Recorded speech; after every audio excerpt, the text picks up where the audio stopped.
Right now, before we start today's video, if I do look a little bit sweaty throughout and I look like I've been in a fucking sauna for the last few hours, that's because it feels like I have. You see, we're currently having a bit of a heat wave here in the UK, and for some reason, most houses in the UK, unless you're a millionaire, don't have air conditioning, so I am sweating my tits off. And obviously when I'm recording, I can't have the fan running because it's too loud, it'll mess with the audio, so just so you're aware, I really am sacrificing myself to make this video. I hope you're grateful. But yeah, today's topic is about a situation that I actually saw a few days ago when it was uploaded by a YouTuber I actually watch. He's called Oompaville, he has 4.49 million subscribers, and the video is called, I was scammed by a close friend, lost $1 million. And this isn't clickbait, this is a video talking about how Oompaville had recently been scammed by one of his friends for pretty much $1 million. Now I wanted to go through some of the details in today's video and give my opinions because this isn't your normal like YouTuber scam story, it's very specific, there's a lot to it, so yeah, I thought I wanted to talk about it. Now obviously I'm not going to sit here and react to the full video, so there's going to be parts of the story that I don't mention in today's video, so I strongly recommend going to watch Oompaville's video to get like the full story, but here's some of the key details. So it starts off with him saying he wanted to start like a new business venture, and he wanted to do something different in comparison to like a bunch of other YouTubers, and he basically landed on making a candy company. And I settled on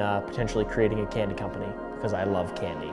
And after a while of running this company, he wanted to take it to the next level by producing the candy himself and having a warehouse with machinery in where he can just do everything he needs to do with the business. And for that, he had to buy some machines, and as you can imagine, these are ridiculously expensive, and he even goes into details as to what he did to be able to afford this. Yeah, taking all sorts of risks. I sold part of my channel, I took out 2 bank loans, and just all of the money that I made in the month just went directly back into this bad boy. So yeah, as you just heard, he obviously had to make a lot of sacrifices to get this company running, which is very common when people make a new company. It's not going to be profitable straight away, and you're probably going to have to go into a lot of debt to get it up and running in the first place. And clearly, he did go into a lot of debt, it seems. But because of these sacrifices, he could make a move into getting the machines in his warehouse. And as you can imagine, can't exactly get on Amazon, you know, you can't use Prime next day delivery or anything. It's going to take a while, and he actually says that it could have took up to 35 weeks to get the machines. So what was happening with the machine during all this when you were homeless? It was being built. The initial contract showed 10 weeks to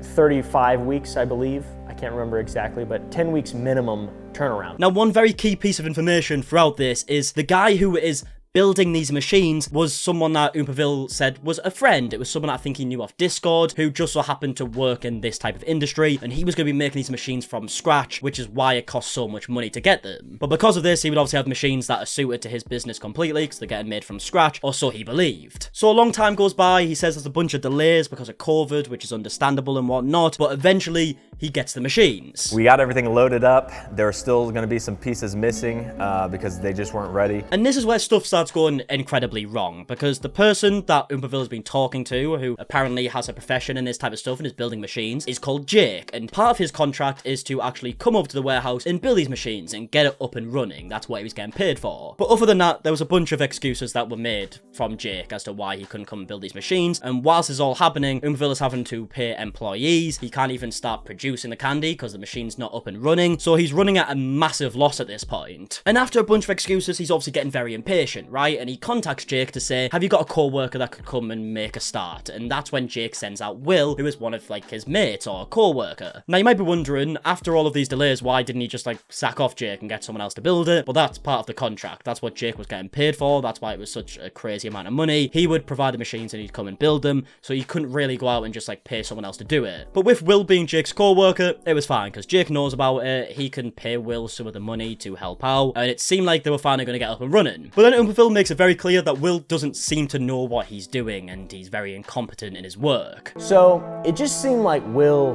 didn't really want to help us. It seemed like Will was there to slow us down. Either that or Will was completely incompetent. Which is obviously a massive red flag, because apparently Will and Jake build these machines together. He should be well aware of what he's doing. And whilst this is all going down, Jake is actually asking for more money, saying that they're over budget and he's going to need X amount of like thousands of dollars to get back on track. Calls me back and says, yo man, $35,000 will get me 1 week, and then another $35,000 will get me another week.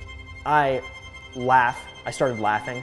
I was like, of course. And then it finally becomes very clear that Jake never built these machines in the first place, and he actually just bought them, and the only reason why Oompaville even knows this is because he brought it up to Will, who had no idea about what the deal really was. Didn't have to. So I've bent over backwards for this guy, and I just, you know, dude, how do you guys not know how to, how did you not know how to make this? Didn't you guys literally make all this? Didn't you design all this?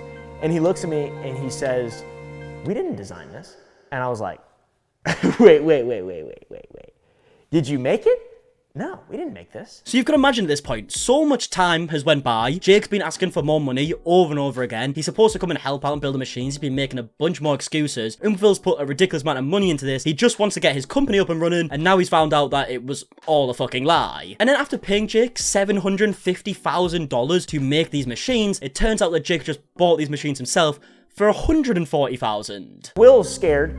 He's like, "No, we didn't make it." And he shows me a receipt from Jake buying the machine. Literally everything that we had in my warehouse was bought, pre-made from China. The best part of all this, guys, I'm $1 million in, right?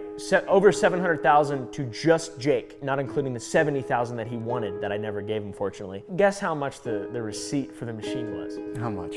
$143,000. So it's very clear that Jake just scammed his way into making $650,000 roughly, right? A ridiculous amount of money from someone who's supposed to be his friend. And not only did he scam one of his friends, he then brought one of his other friends into it, who he's apparently been friends with for like 10 years, with him being unaware of these scams, and now Will despises Jake, as you can imagine. What do you think about Jake now, knowing what you know now? I want him in jail at the very least. I mean, he financially ruined my family. He had been short on paying me, and I've racked up credit card debt covered, and all of a sudden, a 3-day work trip is turning into moving my entire family and all of our pets 1,000 miles away, and it's unbelievably frustrating because I thought I knew him. I trusted him. Like, how do you even get the confidence to try and scam your friends for $650,000 and not think that you're going to get caught? I mean, a $750,000 scam, right? But he made $650,000 of it in like just straight profit and thought he would just get away with that.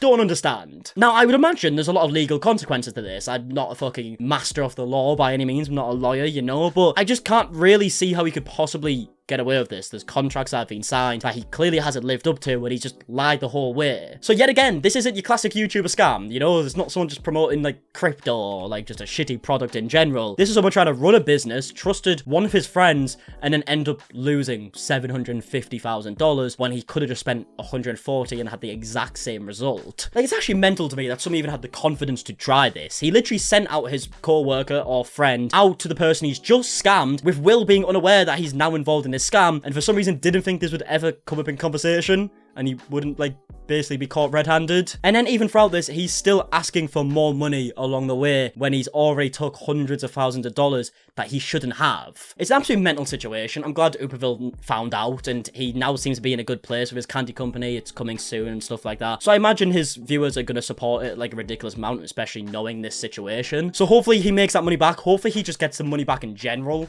through like legal ways, right? He definitely should be suing this guy if he isn't already. And yeah, hopefully the right outcome actually happens from this scenario. But yeah, I would love to know your thoughts down below. It genuinely like blew my mind when I first heard about it. And yeah, I just felt like I wanted to give my thoughts on it all. But yeah, if you did enjoy this video, please leave a like down below. Subscribe if you are new. Also, if you want to let me know topics to talk about in future videos, the best way to do it is on my Instagram. It's @MARKIE. It's always linked in the description. And until the next one, I'll see you guys in a bit. Fucking hell, I need to put my fan on. I am sweating.